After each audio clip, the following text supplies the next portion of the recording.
네, 여러분 반갑습니다. 팩트폭격기의 김한섭입니다. 전력강화위원회의 정혜성 위원장이 사임을 했습니다. 사임을 했고 지금 한국 지도자협회에서 전력강화위원장의 사입 표명은 정몽규 대한축구협회장이 경질한 거나 마찬가지라고 일침을 했다고 한국 지도자협회 쪽에서 이렇게 일침을 가했습니다. 근데 지금 기사를 한번 먼저 보면서 일단 얘기를 할게요. 정몽규 회장이 정혜성 위원장을 경질했다. 지도자협회, 축구협회의 매운맛, 일침, 삼척동자도 다 아는 사실. 이렇게 또 기사가 나왔고요. 또 하나의 기사는 정몽규의 쓴소리, 주먹구구 플러스 땜질식 운영 이제 그만. 한국축구 지도자협회 분노 폭발 이러면서 이렇게 정몽규 회장을 저격하는 기사들이 이렇게 줄을 잇고 있습니다. 근데 저는 조금 다르게 생각하는 게 이미 클린스만 사태 이후에 대한축구협회에 대해서 얼마나 불신했고 주먹구구 땜질식 운영 이런 거 이미 다 알고 있지 않았습니까?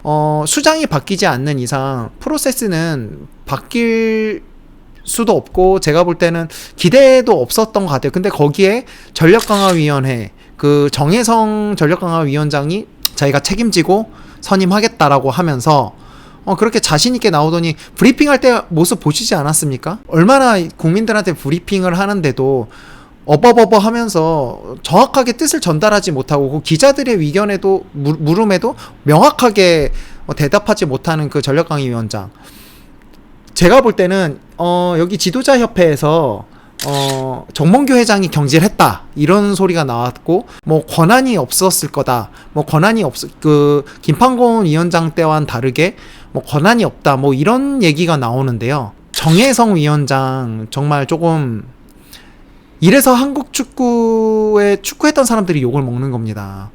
아니 한참 자기 지도자 자리 없을 때 축구협회로 들어와서 이렇게 보직 하나 갖고 일을 하면서 또 자기가 자신있게 전력강화위원장을 맡겠다고 하더니 어쨌든 그 사람을 설득하지 못했다는 겁니다. 정혜성 전력강화위원장이 어떤 감독 후보직을 놓고 정몽규 회장과 독대를 어떤 얘기를 했을 때 그 사람을 충분히 납득하고 설득시키지 못했다는 거예요. 반면에 김판곤 위원장은 벤투를 데려올 때 충분한 설득이 있었고 본인이 책임질 수 있는 어떤 행동을 브리핑에서까지 하셨어요. 근데 지금 정혜성 위원장 뭡니까? 아무런 브리핑, 어떤 내용이 이렇다 저렇다 어떤 자기의 입장 표명 하나 없이 그냥 나 안 할래, 나 안 할래 하고 던지고 그냥 나간 거 아니에요. 그러면서 또 지도자협회 쪽으로 붙어가지고 지금 이 지도자협회 같은 경우는 초중고 대학 프로 지도자로 구성된 사단법인 지도자협회, 지난 2월 창립총회를 하고 4월 9일에 출범한 신생단체인데요. 이 설동식 전 서귀포 감독이 회장을 맡고 있습니다. 전에 옛날에 그 정혜성 위원장이 제주 유나이티드 프로팀에 있을 때 아마 그때 당시 설동식 감독하고 어떤 친분이 있었겠죠. 그런데 이런 지도자협회를 통해서 이런 성명서를 냈고 이건 다름 아닌 정혜성 위원장의 사의 표명은 정몽규의 경질이나 마찬가지다라고 하면서 축구협회를 맹 비난합니다. 축구협회의 정몽규 회장이 축구인들을 얼마나 챙겼는지는 제가 극히 들어 알고 있습니다. 그 중에 한 사람도 정혜성 위원장도 포함이 되죠. 그 안에 들어가 있는 위원들 거의 다 정몽규 회장이 챙겨주고 있는 사람들이에요. 근데 이번에 전력강화위원회를 자기가 좀 주도적으로 하면서 자기와 의견이 맞지 않는다고 해서 그냥 던지고 사의표명해버리고 그 다음에 정몽규 회장한테도 어떤 납득이 안 됐겠죠. 그분을 설득하지 못했겠죠. 모든 권한이 정몽규한테 어느 정도 권한이 있다고 하지만 그거를 설득시킬 수 있는 능력도 본인의 능력입니다.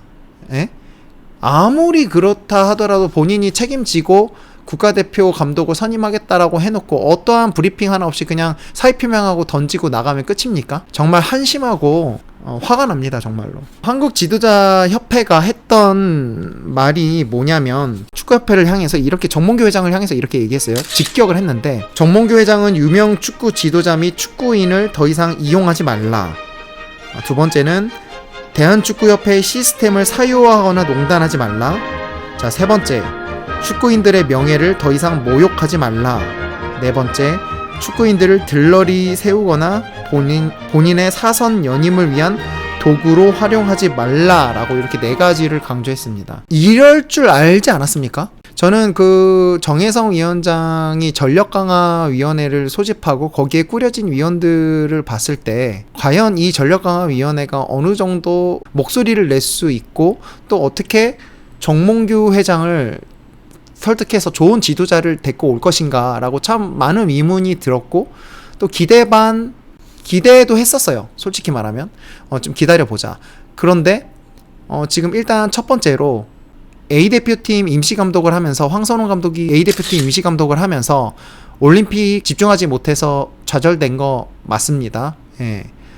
그 다음에 또 김동훈 감독을 또 임시감독으로 또 잠깐 했었죠. 그렇게 돌아가기식 임시감독을 하면서 이제 너무 늦어지니까 급하게 이제 후보들을 압축하는 것 같은데 과연 이임생 위원이 이 포획과 바그너 감독을 설득을 해서 한국축구 국가대표팀 감독으로 앉힌다 하더라도 그 이후의 행보가 상당히 걱정스럽습니다. 정몽규 회장 주변에 능력 없고 전문가들이 아닌 사람, 그냥 축구인이라는 이유만으로 축구협회에 들어가서 앉아있는 사람들, 이 사람들부터 빨리 각성하고 좀 정신 차려야 된다고 봅니다, 저는. 자, 그러면 일단 지금 2명의 감독 후보로 이렇게 좁혀지고 있는데 대한축구협회는 이임생 기술발전위원장이 업무를 이어받아 다음 프로세스를 지휘할 것이라고 밝혔는데 이날 영국행 비행기에 이임생 기술위원장이 올랐습니다.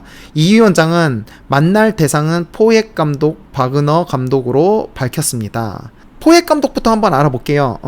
두 감독 모두 잉글랜드 프리미어 클럽을 이끈 경험이 있고요. 예.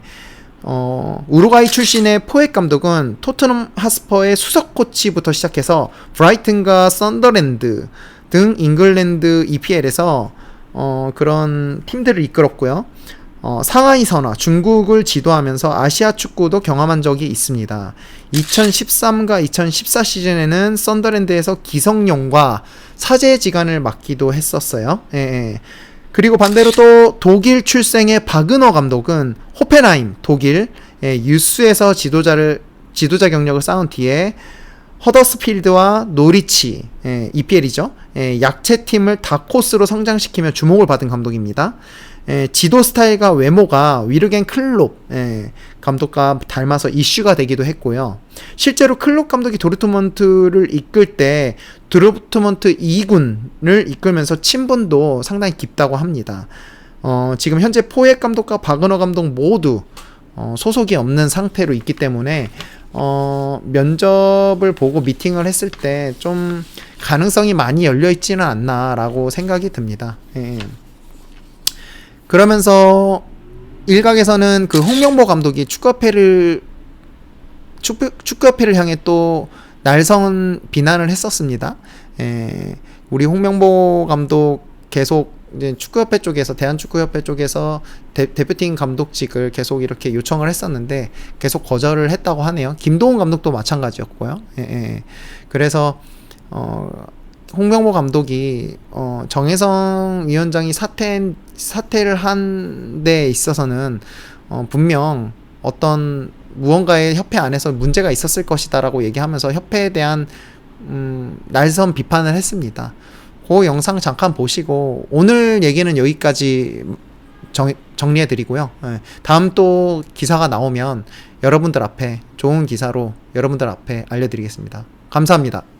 저는 뭐 솔직히 말하면 잘은 모르겠지만 정혜성 위원장이 그를 이렇게 일을 하는 데 있어서 과연 뒤에서 누가 얼마만큼 서포터를 해줬냐라고 생각한다면 저는 협회에서는 누구도 해주지 않았을 거라는 저는 생각이 들어요. 그러다 보니까 혼자 고립이 되었다라는 생각이 듭니다. 개인적으로는 또 이 축구협회 내부적으로 보면은 이 위원장 자리는 전부 다 전문성이 있는 사람들이 했는데, 그 예를 들면은 이런 뭐 경기위원장, 뭐 상벌위원장은 법제위원장이 되고, 의무위원장은 뭐 의료위원장이 되고, 전문성이 가지고 있는 위원장이기 때문에 이 위원장을 절대적으로 도와주는 건 협회 행정 직원들이에요.